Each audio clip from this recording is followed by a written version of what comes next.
Medical బయోటెక్నాలజీలో first యూనిట్‌లో మనకేంటంటే metabolism, తర్వాత విటమిన్స్ ఉన్నాయన్నమాట. ఇందులో మన కార్బోహైడ్రేట్ మెటబాలిజం ఆల్రెడీ అయిపోయింది మనకి. నెక్స్ట్ ఈరోజొచ్చేసి లిపిడ్ మెటబాలిజం అన్నమాట. నార్మల్‌గా మనకుండేటువంటి బయోమాలిక్యూల్స్‌లో డైటరీ బయోమాలిక్యూల్స్ వచ్చేసి ఓన్లీ 3 మాలిక్యూల్స్ అన్నమాట. ఒకటి కార్బోహైడ్రేటు, రెండోది లిపిడ్స్, మూడోది ప్రోటీన్స్. కార్బోహైడ్రేట్స్ తర్వాత డైట్ పరంగా మోస్ట్ ఇంపార్టెంట్ బయోమాలిక్యూల్స్ ఏంటంటే మనకి లిపిడ్స్ అన్నమాట. ఆ లిపిడ్ యొక్క మెటబాలిజం అంటే వాటి యొక్క కెటబాలిజం, అదేవిధంగా ఎనబాలిజం గురించి ఈ టాపిక్‌లో మనం నేర్చుకుంటాం అన్నమాట. Lipid metabolism it's overview.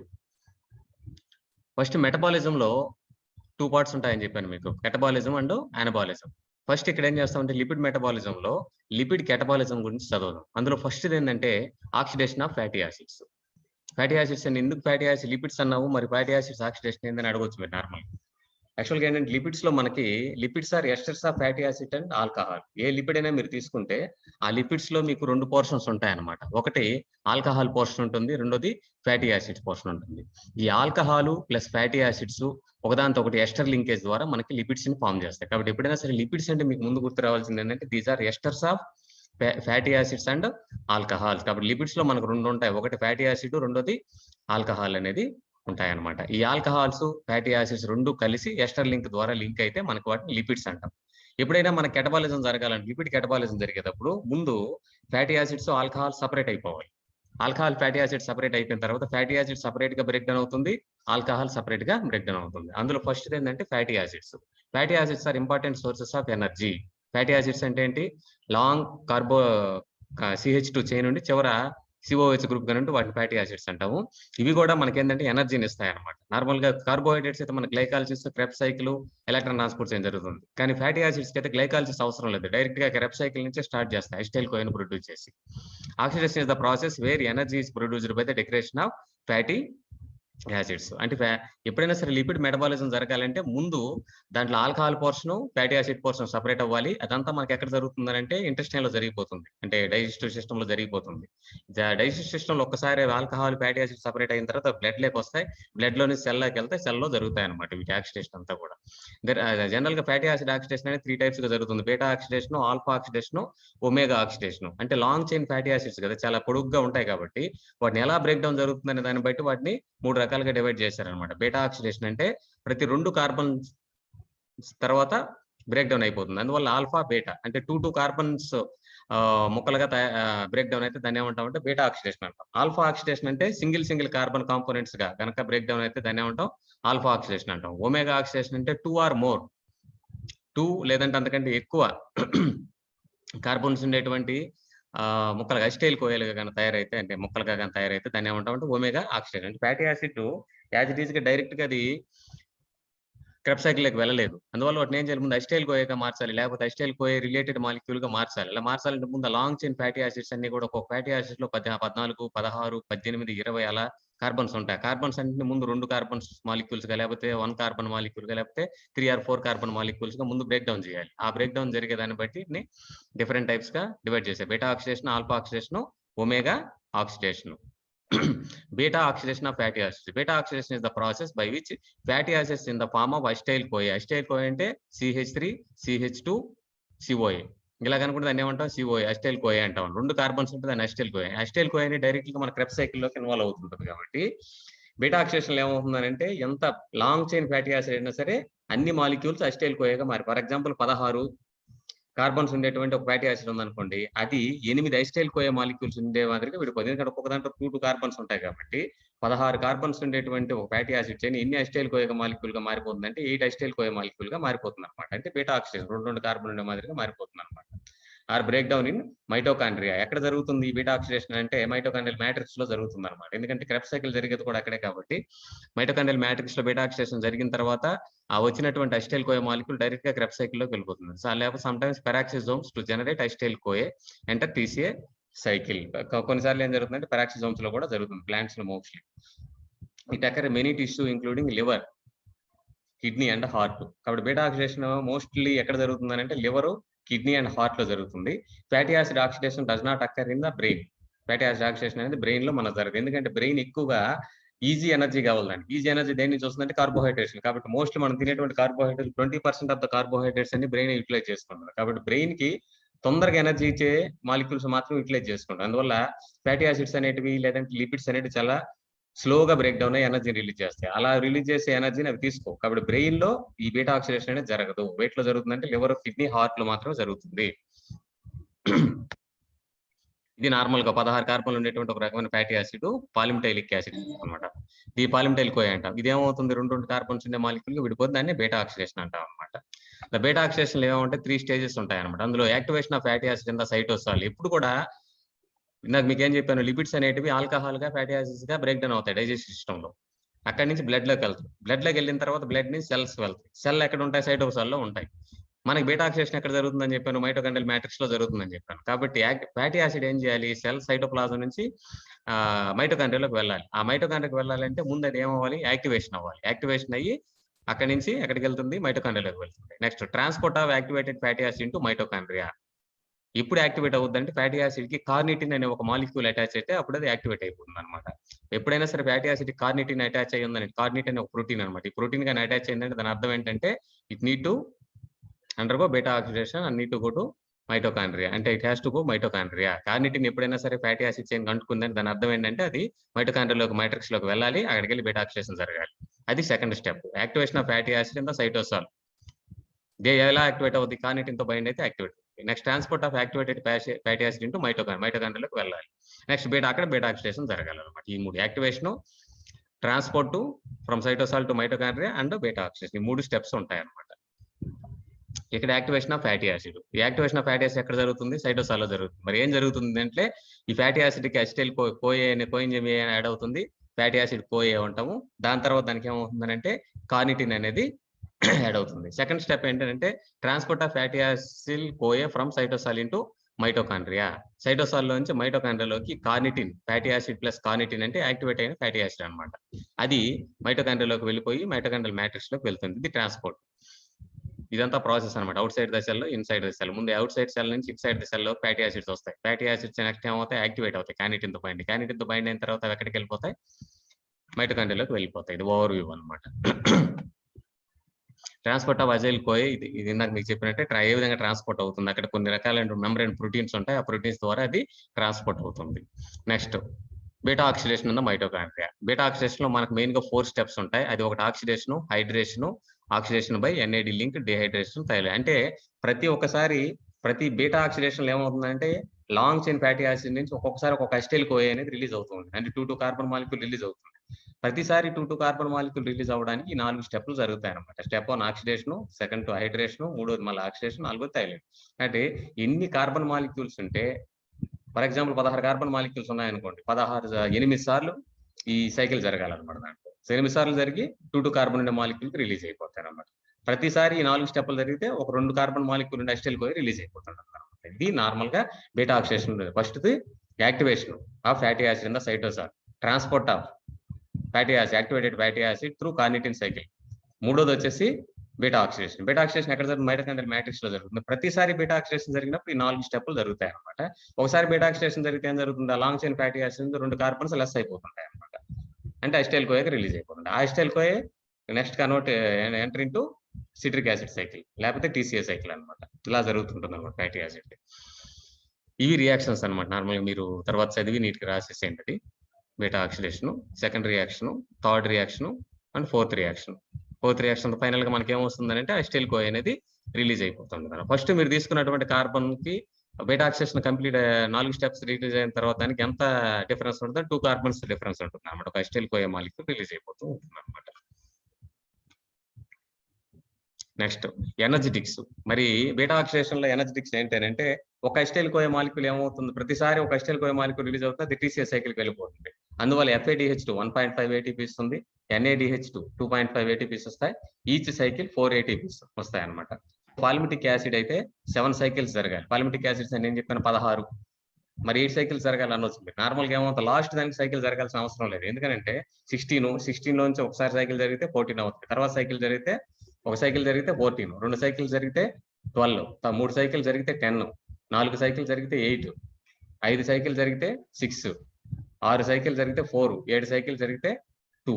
ఆ 2 మళ్ళీ జరగాల్సిన అవసరం లేదు. కాబట్టి 16 కార్బన్స్ ఉండేదానికి ఎన్నిసార్లు సైకిల్ జరగాలంటే ఏ సైకిల్ బీటా ఆక్సిడేషన్ సైకిల్ జరగాలంటే 7 టైమ్స్ జరగాలి, అంటే -1 అవుతుంది అనమాట. అర్థమైందా? ప్రతి సైకిల్లో మనకు ఆ 4 స్టెప్స్ ఉంటాయి. దాంట్లో ఎనర్జిటిక్స్ ఇలా ఉంటాయి అనమాట. కాబట్టి అసిటైల్ కోయా మాలిక్యూల్స్ ఎన్ని ప్రొడ్యూస్ చేస్తాయంటే 80 మాలిక్యూల్స్. 8 మాలిక్యూల్స్ ప్రొడ్యూస్ అవుతాయి. ఒక్కోదానికి 10 ఏటీపీస్ వస్తాయి అనమాట. Activation energy losses 2 ATPs. కాబట్టి నెట్ ఎనర్జీ అంతా 108 మైనస్ ఏటీపీస్. ఇలా మనకి ఎనర్జిటిక్స్ అనేటివి వస్తాయన్నమాట. అంటే పాలిమిటిక్ యాసిడ్ అనేది బీటా ఆక్సిడేషన్ జరిగితే దాని నుంచి మనకి ఎంత ఎనర్జీ అంటే 16 కార్బన్ ఉండేటువంటి పాలిమిటిక్ యాసిడ్ బీటా ఆక్సిడేషన్ జరిగితే మనకి ఎంత ఎనర్జీ వస్తుంది అని అంటే నెట్ ఎనర్జీ వచ్చేసి 106 ఏటీపీస్ అనేటివి వస్తాయన్నమాట. ఇది మీరు యాక్చువల్ మళ్ళీ చదివినప్పుడు మీకు డీటెయిల్ గా అర్థమవుతుంది. ఇలా ఎనర్జిటిక్స్ అనేటివి ఉంటాయన్నమాట. సింపుల్ గా చెప్పాలంటే ఒక అసిటైల్ కోయా మాలిక్యూల్స్ నుంచి 4 ఏటీపీస్ వస్తాయి మనకి. అలా ఇన్ని అసిటైల్ కోయా మాలిక్యూల్స్ ఉంటే అన్ని ఏటీపీస్ వస్తాయి. లాస్ట్ లో ఏం చేయాలంటే -2 చేయాలి, ఎందుకంటే కార్నిటిన్ యాక్టివేషన్ అయ్యేటప్పుడు 2 ఏటీపీ లాస్ అయిపోతాయి అనమాట. అలా ఇది దాని ఎనర్జిటిక్స్. రెగ్యులేషన్, దీన్ని ఎవరెవరు రెగ్యులేట్ చేస్తారంటే హార్మోన్ రెగ్యులేషన్. గ్లూకోగాన్ అనేది మెయిన్ గా రెగ్యులేట్ చేస్తూ ఉంటుంది. అదేవిధంగా insulin inhibits beta oxidation. Beta oxidation insulin అనేది ఇనిబిట్ చేస్తుంది అనమాట. Next cholesterol biosynthesis. Another lipid, important lipid ఏంటంటే కొలెస్ట్రాల్ అనమాట. కొలెస్ట్రాల్ అనేది మన బాడీకి చాలా ఇంపార్టెంట్, ఎందుకంటే కొలెస్ట్రాల్ అనేది మన బాడీలో ఉండే ప్రతి సెల్ యొక్క ప్లాస్మా మెంబ్రేన్ లో ఉంటుంది అనమాట. ఈ ప్లాస్మా మెంబ్రేన్ కొలెస్ట్రాల్ ఉండడం వల్ల మెయిన్ అడ్వాంటేజ్ ఏంటంటే కొలెస్ట్రాల్ అనేది డైనమిక్ గా ప్లాస్మా మెంబ్రేన్ అనేది డైనమిక్ గా ఉంటుంది అనమాట. డైనమిక్ అంటే అర్థం ఏంటి? సెల్ లోపల నుంచి మాలిక్యూల్స్ ఏమైనా ఉంటే బయటికి పంపించిన వేస్ట్ మెటీరియల్ ని, అదేవిధంగా సెల్ బయట ఉండేటువంటి మాలిక్యూల్స్, బ్లడ్ లో ఉండే మాలిక్యూల్స్ సెల్ లోపలికి తీసుకోవడం, ఇంటేక్ అవుట్ గోయింగ్ అంతా కూడా ప్లాస్మా మెంబ్రేన్ ద్వారానే జరుగుతుంది అనమాట. ఆ ప్లాస్మా మెంబ్రేన్ డైనమిక్ ఉంటేనే అవన్నీ జరుగుతాయి. అంటే ఎగ్జోసైటోసిస్, ఎండోసైటోసిస్ సెల్ జరపాలంటే ప్లాస్మా మెంబ్రేన్ డైనమిక్ గా ఉండాలి. ప్లాస్మా మెంబ్రేన్ డైనమిక్ గా ఉండాలంటే కొలెస్ట్రాల్ అనేది దాంట్లో అబండెంట్ గా ఉండాలన్నమాట. కాబట్టి అందుకే కొలెస్ట్రాల్ ఏమంటాం అంటే మెంబ్రేన్ ప్లాస్టిసైజర్ అంటాం అనమాట. మెంబ్రేన్ ప్లాస్టిసైజర్ అంట. ఈ కొలెస్ట్రాల్ అనేది చాలా ఇంపార్టెంట్. ఇది ఒక రకమైనటువంటి లిపిడ్ అనమాట. The pathway is located in the cytosol. మరి కొలెస్ట్రాల్ సింథసిస్ పాత్వే అనేది ఎక్కడ జరుగుతుందంటే సైటోప్లాజం లో జరుగుతుంది. రా మెటీరియల్ ఏంటంటే అసిటైల్ కోయే. చూడండి, అసిటైల్ కోయే అనేది అక్కడ ఏముంది? బీటా ఆక్సిడేషన్ లో మనకి అసిటైల్ కోయే ప్రొడ్యూస్ అవుతుంది. ఆ ప్రొడ్యూస్ అయిన అసిటైల్ కోయే ఓవర్ ఎక్కువ అయిపోయింది అనుకోండి, అప్పుడు అది మళ్ళీ ఏంగా మారిపోతుంది? కొలెస్ట్రాల్ గా మారిపోతుంది. Most cells can make cholesterol but liver is most active. అంటే అన్నిటికంటే ఎక్కువగా కొలెస్ట్రాల్ తయారు చేసేటువంటి ఆర్గాన్ ఏంటంటే లివర్. అదనమాట. మరి స్టేజెస్ ఏంటి? Synthesis of మెవలోనేట్. మీ మెవలోట్ అనేది ఇనిషియల్ కాంపౌండ్ అనమాట. అది దేని నుంచి తయారవుతుంది? అసిటైల్ కోయల్ నుంచి తయారవుతుంది అనమాట. అదేవిధంగా సింథసిస్ ఆఫ్ ఐసోపెంటైల్ యూనిట్స్, అదేవిధంగా సింథసిస్ ఆఫ్ స్క్వాలిన్, అదేవిధంగా synthesis of lanosterol and synthesis of cholesterol. These are the different stages of cholesterol biosynthesis which occur in the cytoplasm and initial material is acetyl CoA. ఇది cholesterol సంబంధించినటువంటి pathways అన్నమాట. ఇవన్నీ కూడా హెచ్ఎంజి కోయే రిడక్ట్, ఇవన్నీ దాంట్లో ఉండేటువంటి enzymes అన్నమాట.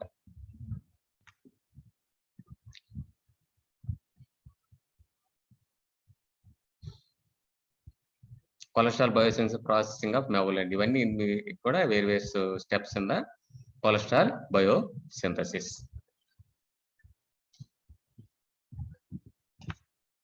Transformation cholesterol bile salts. అంటే కొలెస్ట్రాల్ నుంచి మనకి మనకు నార్మల్ గా చెప్పుకుంటాం కదా, cholesterol is the basic material for the all sex hormones. And for example testosterone, estrogen, progesterone, అదేవిధంగా కొన్ని రకాలైనటువంటి బైల్ సాల్ట్స్, వీళ్ళన్నిటికీ కూడా కొలెస్ట్రాల్ అనేది ఏంటంటే బేసిక్ స్ట్రక్చర్ అనమాట. దీనికి కొన్ని రకాల ఎక్స్ట్రా గ్రూప్లు యాడ్ అయ్యి మనకి ఏమవుతుందంటే డిఫరెంట్ బైల్ సాల్ట్స్, అదేవిధంగా అడినోకార్టికాయిడ్స్,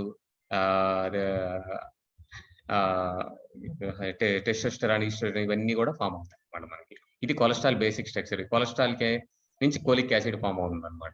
ఈ కోలిక్ యాసిడ్ ఏ విధంగా యాక్ట్ చేస్తుందంటే డిటర్జెంట్ కి యాక్ట్ చేసేసి ఇది లిపిడ్ కెటబాలిజం లో ఇన్వాల్వ్ అవుతుంటుంది అనమాట. ఈ విధంగా ఏంటంటే మన బాడీలో కెటబాలిజం అండ్ అనబాలిజం రెండు కూడా ఒకదానికొకటి ఇంటర్లింక్ అయి ఉంటాయి అనమాట. ఈ విధంగా ఇంటర్లింక్ కోఆర్డినేషన్ ఉండడం వల్లే కెటబాలిజం, అనబాలిజం నీట్ గా జరిగిపోతూ ఉంటాయి బాడీలో. అదేవిధంగా ప్రొజెస్టెరాన్ సెన్సెస్ అవుతుంది కొలెస్ట్రాల్ నుంచి, అదేవిధంగా కార్టిసాల్ సెన్సెస్ అవుతుంది, టెస్టోస్టెరాన్ సెన్సెస్ అవుతుంది, విటమిన్ డి సెన్సెస్ అవుతుంది, ఎస్ట్రాడియోల్. కాబట్టి కొలెస్ట్రాల్ అనేది మన బాడీకి చాలా ఇంపార్టెంట్. ఎక్కువ కొలెస్ట్రాల్ దేంట్లో ఉంటుందంటే మనకి సీ ఫుడ్ లో కానీ, తర్వాత మనం తీసుకునేటువంటి ఘీ, నెయ్యి కానీ వీటిలో ఉంటుంది. కాబట్టి కొలెస్ట్రాల్ చాలా వరకు మంచిది హెల్త్ కి. Factors affecting the serum cholesterol. సీరంలో కొలెస్ట్రాల్ లెవెల్స్ ని ఏవి చేస్తాయి? Role of fatty acids, effect of high fructose intake in the blood lipids, hyper cholesterolemia occurs in the diabetes mellitus, hypothyroidism. Hyper cholesterolemia అంటే cholesterol అని limit దాటి ఉండకూడదు అనమాట. Cholesterol ఎక్కడ ఉండాలి? మెయిన్ గా నార్మల్ గా అయితే ప్లాస్మా మెంబ్రేన్ లో ఉండాలి. కానీ అప్పుడప్పుడు ఏమవుతుందనంటే ఎక్సెస్ గా ఉండడం వల్ల అదేమవుతుంది బ్లడ్ లోకొచ్చి బ్లడ్ లో కొన్ని ప్రాబ్లమ్స్ ని కాజ్ చేస్తుందంట. బ్లడ్ క్లాటింగ్ గాని ఇటువంటివి అదే విధంగా బ్లడ్ వెజల్స్ ని అబ్స్టాకిల్స్ క్రియేట్ చేయడం అంతా చేస్తుంటుందన్నమాట. అది కొన్ని ప్రాబ్లమ్స్ అన్నమాట. అదే విధంగా వాటిని క్యూర్ చేయడానికి ఏమేమి మనం యూజ్ చేస్తాం. నెక్స్ట్ కీటోజెనిసిస్. ఈ కీటో కొన్ని ఎక్కువ ఎక్సెస్ ఫ్యాటీ యాసిడ్స్ అయిపోయాయనుకోండి మన బాడీలో ఎక్సెస్ ఫ్యాటీ యాసిడ్స్ అన్నీ కూడా కీటో యాసిడ్స్ గా మారిపోతాయన్నమాట.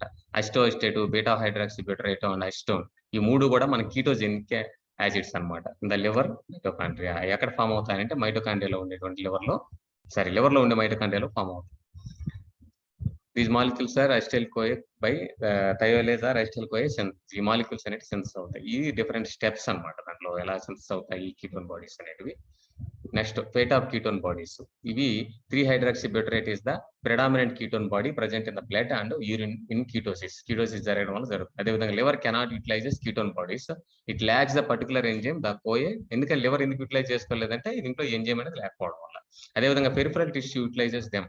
పెరిఫరల్ టిష్యూస్ అంటే నార్మల్ మన బాడీకి పెరిఫరల్ అంటే బౌండరీలో ఉండేటువంటి ఫర్ ఎగ్జాంపుల్ ఎపిడెర్మిస్ అటువంటి టిష్యూస్ ఏం చేస్తాయి యూటిలైజ్ చేసుకున్నాం. Succinyl CoA, acetyl CoA transferase అని succinyl CoA plus acetate minus acetate plus acetyl CoA gives acetyl CoA. ఇవి నార్మల్ గా మనకు ఉండేటువంటి వాటి ఫేట్ అనమాట. కీటోన్ బాడీస్ ఏమవుతాయి regulation. If there is increase of lipolysis there is increase of ketogenesis. ఎక్కువ lipids break down అయితే final గా కీటోన్ బాడీస్ అనేవి ప్రొడ్యూస్ అవుతాయి. Insulin inhibit ketogenesis. Glucagon and norepinephrine promotes.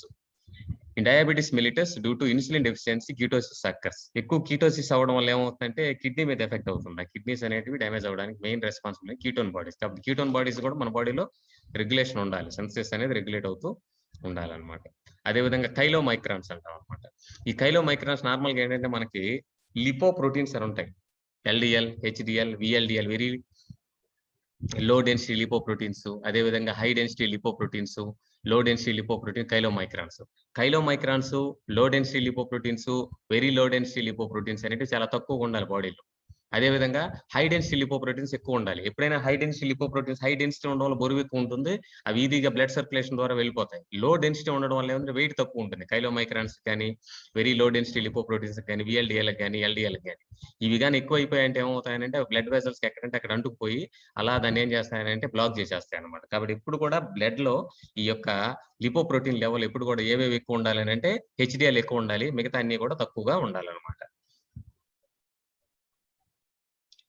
Treatment fat diet containing short and medium chain fatty acid. Fat ఇప్పుడు కూడా మనం తీసుకునే food లో లాంగ్ చైన్ ఫ్యాటీ యాసిడ్స్ ఉండకూడదు. Short and medium 12 to 14 carbons ఉండేటువంటి fatty acids ఉంటేనే మంచిది. High carbohydrate diet will induce VLDL synthesis and is to be limited. కాబట్టి కార్బోహైడ్రేట్స్ కూడా ఎక్కువ తినకూడదు. ఎక్కువ తింటే మనకు ప్రాబ్లం ఏంటంటే విఎల్డిఎల్ ఫామ్ అవుతుంది. చెప్పాను కదా, విఎల్డిఎల్ ఎక్కువ అయితే బ్లడ్ వెజల్స్ బ్లాక్ అయిపోతాయి అనమాట. And fasting serum kept in fridge for 24 hours, a creamy layer on top due to the chylomicrons appear and electrophores is a band that point. అంటే దీన్ని మనం సపరేట్ చేయాలనుకున్నాం అంటే ఏం చేయాలంటే సీరం కనుక తీసుకెళ్లి 24 hours మనం అలా ఫ్రిడ్జ్ లో పెట్టామంటే దాంట్లో పైన ఒక లేయర్ మేగడ్ లాగా ఫామ్ అవుతుంది అనమాట. దాన్ని మనం ఎలక్ట్రోఫోరెస్ ద్వారా సపరేట్ చేయొచ్చు అనమాట. అదేవిధంగా విఎల్డిఎల్స్ లో డెన్సిటీ లిపోప్రోటీన్. ఈ విఎల్డిఎల్, లో ఎల్డిఎల్ అండ్ కైలోమైక్రాన్స్ అనేవి చాలా తక్కువగా ఉండాలి. అదేవిధంగా హెచ్డిఎల్ అనేటివి ఎక్కువగా ఉండాలన్నమాట. అర్థమవుతుందా? ఫెమిలియల్ హైపర్ కొలెస్ట్రీమియా ఇది ఒక రకమైన డిసీజ్ లిపిడ్ దాంట్లో వచ్చేది. హై డెన్సిటీ లిపోప్రోటీన్స్ ఎక్కువ డెన్సిటీ ఉండడం ఇదంతా కూడా లిపిడ్ యొక్క సైకిల్ దానికి సంబంధించింది అనమాట ఇది. Next lipid profile. Total serum cholesterol ఎంత ఉండాలంటే 140-200 mg per deciliter ఉండాలి. అదేవిధంగా serum LDL cholesterol less than 100 mg per deciliter ఉండాలి. అదేవిధంగా సీరం ట్రైగ్లిజరైడ్స్ 50 to 150 ఉండాలి. సీరం హెచ్డిఎల్ కొలెస్ట్రాల్ ఎంత ఉండాలి అంటే 40 to 70 mg per deciliter ఉండాలి. హెచ్డిఎల్ ఎంత ఉండాలంటే లెస్ దాన్. ఇవన్నీ కూడా బ్లడ్ లో ఉండాల్సినటువంటి స్థానిక రిలేటివ్. ఇది దానికి సంబంధించినటువంటి పాయింట్స్ అనమాట. నార్మల్ గా ఇది ఒకసారి మీకు నోట్స్ షేర్ చేస్తాను, మీరు దాన్ని ఒకసారి